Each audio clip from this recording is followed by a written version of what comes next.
सरकार के एजेंडे पर चलने वाले पत्रकारों का हुआ बुरा हाल। राहुल गांधी के लिए अपशब्दों का इस्तेमाल करके फंस गए पत्रकार। पहले रोने लगा, फिर हाथ जोड़कर गिड़गिड़ाने लगा कि मैं माफी मांगता हूं। सरकार की धुन पर नाचने वाले पत्रकारों की एक बड़ी फौज है। उसी फौज के एक सिपाही ने राहुल गांधी से माफी मांगी है कि सरकार के एजेंडे को चलाते चलाते वो भूल गया था पत्रकारिता। सरकारी आदेश मानते मानते वो भूल गया था नैतिकता और बिल्कुल उसी राह पर चल पड़ा था जिस राह पर बीजेपी के नेता चलते हैं। लेकिन जब कांग्रेस के तमाम नेताओं ने यूट्यूबर के खिलाफ मुहिम शुरू की तो उसकी सिट्टी पिट्टी गुल हो गई कि मैं माफी मांगता हूं, मैं उनकी भाषा को लेकर शर्मिंदा। 2014 के बाद से विज्ञापन की भूखी मीडिया ने वैसे भी सारी हदें लांघ दी है। इस देश में कोई संकट आता है तो सवाल कांग्रेस पार्टी से पूछा जाता है। इस देश में आर्थिक संकट आता है तो कांग्रेस की गलत नीतियों को जिम्मेदार बताया जाता है। इस देश में बेरोजगारी बढ़ती है, पेट्रोल डीजल के दाम बढ़ते हैं, महंगाई बढ़ती है तो मुल्क की मीडिया बीजेपी के किसी नेता से सख्त सवाल पूछने की हिमाकत नहीं कर पाती। वो कांग्रेस के नेताओं से सवाल पूछती है। इस रीति को पिछले 8 साल में परंपरा बना दिया गया था, जिस पर हर एक बड़ा चैनल चल रहा है। लेकिन आईटी सेल से आने वाले एजेंडे को बढ़ाना एक यूट्यूबर और एक पत्रकार पर भारी पड़ गया। राहुल गांधी के लिए बोले अपशब्द, फिर मांगने लगा माफी।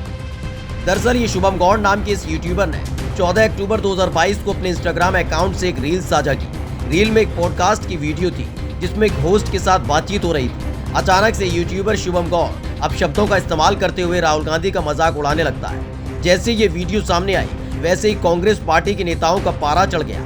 एक के बाद एक ट्वीट कांग्रेस के नेताओं की तरफ से किए गए, जिसमें यूट्यूबर शुभम गौड़ से माफी मांगने के लिए कहा गया, जिसके बाद आखिरकार शुभम गौड़ ने वीडियो के जरिए माफी मांगी। रियलाइज होता है कि मिस्टर राहुल गांधी के लिए वहाँ जो मैंने शब्द यूज किया वो सही नहीं था। उसके लिए मुझे खेद है और उनके जो भी समर्थक इससे आहत हुए हैं मैं उन्हें पूरा यकीन दिलाता हूँ कि इस तरह की लैंग्वेज का प्रयोग मेरे द्वारा फ्यूचर में नहीं होगा। लेकिन बात सिर्फ एक यूट्यूबर की नहीं है, बात इस मुल्क के उस चौथे स्तंभ के सिपाहियों की भी है जो सरकारी दस्तरखान बिछाते नजर आए।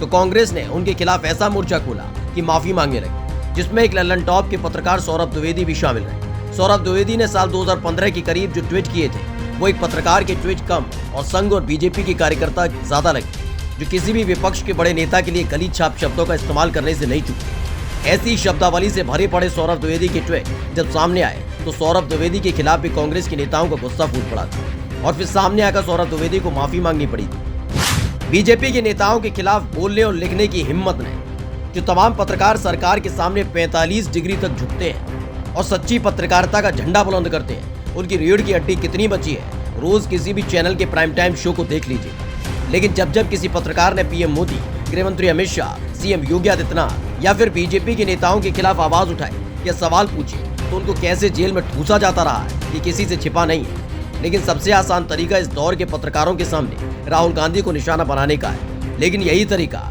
इस बार पत्रकारों पर उल्टा पड़ गया। ऐसे पत्रकारों को लेकर आपका क्या सोचना है कमेंट बॉक्स में जरूर बताएं और पेज को लाइक और सब्सक्राइब करना ना भूलें। Special desk the कंटा।